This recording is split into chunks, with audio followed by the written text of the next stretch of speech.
Ryan, চেষ্টা করেছ, কিন্তু আরও মন দিতে হবে। বাড়িতে বলবো না চুপ থাকবো?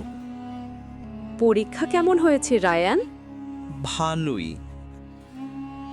আমি রুমে চাই মা। যাও। রায়ান, তুমি কি এখনো ঘুমাচ্ছ? কি ব্যাপার, শরীর খারাপ ভাই? তোমার কি পরীক্ষা রেজাল্ট খারাপ হয়েছে? হুম। তুমি কি মাকে সত্যি বলতে চাচ্ছ না? না মানে ওই আর কি। তোমার কি সত্যবাদী যুবকের গল্পটা মনে আছে? মা আমাদের বলেছিলেন। না, ঠিক কোন গল্পটার কথা বলছে? আচ্ছা, আমি আবার বলছি। ইরাকের গিলান নামক ছোট্ট গ্রামে বাস করতেন এক কিশোর। তার নাম আব্দুল কাদির। ছোটবেলা থেকেই তিনি ছিলেন অত্যন্ত সৎ, নরম হৃদয়ের, আল্লাহভীরু। একদিন তার মা তাকে বাগদাদে পাঠানোর সিদ্ধান্ত নিলেন। উচ্চশিক্ষা গ্রহণ করবে, আলেম হবে। মা ছেলের হাতে একটি বস্ত্রের ভাঁজে 40 দিনার সেলাই করে দিলেন। মা বললেন, বাবা, পৃথিবীতে যত বিপদই আসুক কখনো মিথ্যা বলবে না। সত্যবাদিতা মানুষের সবচেয়ে বড় সম্পদ। আব্দুল কাদির মাথা নত করে বললেন, মা, আমি প্রতিশ্রুতি দিচ্ছি, সারা জীবন সত্য কথা বলবো। বাগদাদের পথে যাত্রা শুরু করলেন আব্দুল কাদির। সেই সময় অঞ্চলটি ডাকাতদের জন্য খুবই ভয়ঙ্কর ছিল।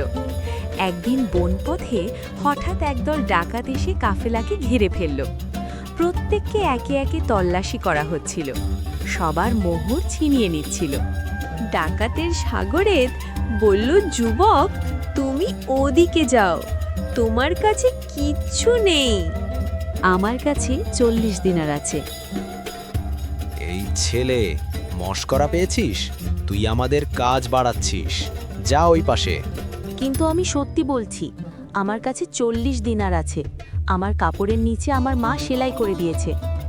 আবারও মিথ্যা। দেখেছো, আমি বলেছি আমার কাছে 40 দিনার আছে। তুমি না বললে আমরা জানতাম না তোমার কাছে দিনার আছে। তুমি কেন স্বীকার করলে? আমি আমার মাকে প্রতিশ্রুতি দিয়েছি কখনো মিথ্যা বলবো না। আল্লাহ সত্যবাদীদের ভালোবাসেন। এক কিশোর তার মায়ের কথা রাখে, আর আমি সারা জীবন আল্লাহর সাথে প্রতারণা করেছি। তুমি আমাকে শিক্ষা দিলে। হে আল্লাহ, আমি তওবা করলাম। আমি আর খারাপ কাজ করব না। কাঁদিস না রায়ান, আমি আছি।